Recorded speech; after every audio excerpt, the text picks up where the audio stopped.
The trends in atomic radius going down a group on the periodic table make perfect sense to me. You add more electrons and the atoms get bigger.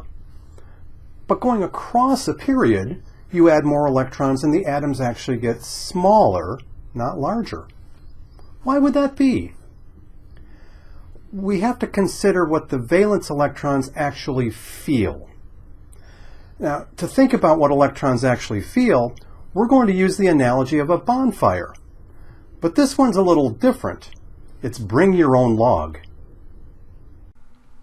Imagine that there is a bonfire, and there are 4 people sitting on a bench next to the fire. Then you come on the scene. It's bring your own log, so you throw your log on the fire, and the fire gets bigger. You want to sit down, but there's no room on that first bench, so you need to sit on the second row.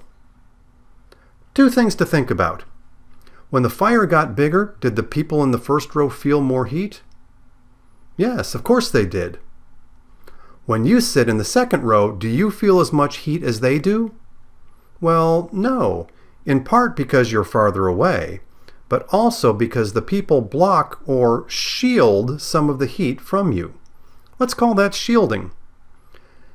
Now, imagine your friend coming up to the bonfire. It's bring your own log, so your friend throws another log on the fire and the fire gets bigger. Your friend then sits aside of you. Of course, the people in the front row again feel an increase in the heat. But what about you? While your friend could shield a little bit of the heat, that person probably doesn't do a very good job at it.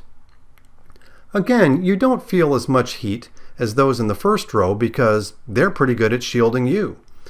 But you should still feel an increase in the heat because your friend is not good at shielding you. The same would be true as more people come to the fire until your bench fills up. Let's apply these ideas to electrons and something we call effective nuclear charge. Now, don't take the bonfire analogy too literally. In an atom, electrons don't sit around the nucleus on benches, and it's not heat that they feel, but rather the positive charge on the nucleus. Let's compare 3 atoms, hydrogen, lithium, and beryllium. The nuclear charge, which is given the symbol Z, is determined by the number of protons in the nucleus, which is the same as the atomic number. We've used this symbol before in the Bohr model of the atom. Z is 1 for hydrogen, 3 for lithium, and 4 for beryllium. But instead of the charge on the nucleus, we are more interested in the amount of charge a valence electron actually feels, since some of the positive charge will be canceled out by the negatively charged electrons. We will call this the effective nuclear charge, which is given the symbol Z effective. In a hydrogen atom, there is only 1 electron in the 1s orbital, and it feels the full 1+ charge from the nucleus. Thus, Z effective is also 1 for hydrogen. In lithium, there are 3 protons in the nucleus, giving it a 3+ charge. However, the valence electron in the 2s orbital does not feel the full 3+ charge from the nucleus. Some of that positive charge is neutralized or canceled out by the core 1s electrons. We would say that the 2s electron is shielded by the 1s electrons. Shielding is not perfect, since the 1s electrons are not completely inside of the 2s electrons. Both are waves which go from the nucleus outward. The effective nuclear charge felt by the 2s electron in lithium is 1.3. In beryllium, the charge is 4+. There is also a 4th electron that goes into the 2s orbital. You might think that 1 additional proton would be canceled out by the additional electron, but that would only be the case if the second 2s electron were completely inside the first 2s electron. It is not, much like when your friend sits beside you at the bonfire. The shielding by electrons in the same level is poor. The effective nuclear charge for beryllium is 1.95. There are ways to compute the amount of shielding by what are called Slater's rules. We'll save that for a more advanced course.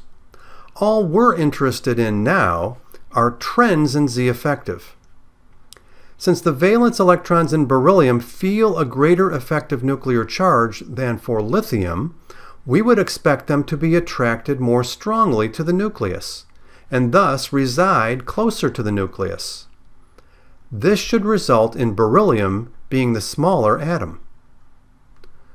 We need to be careful in using only effective nuclear charge as a guide to size. Hydrogen has a smaller effective nuclear charge than lithium. However, the size of hydrogen is dictated by the location of the 1s electron, where the size of lithium is dictated by the location of the 2s electron. Remember that the size of an atom is dictated by the valence electrons. Hydrogen is smaller than lithium because of the size of the orbital rather than the effective nuclear charge.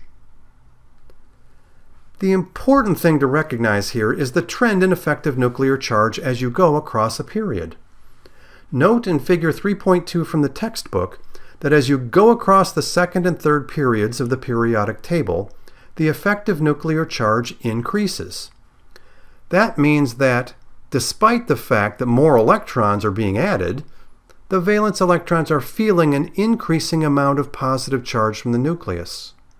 This results in a stronger attractive force between the nucleus and the valence electrons, and therefore a decrease in the size of the atoms as you go across a period.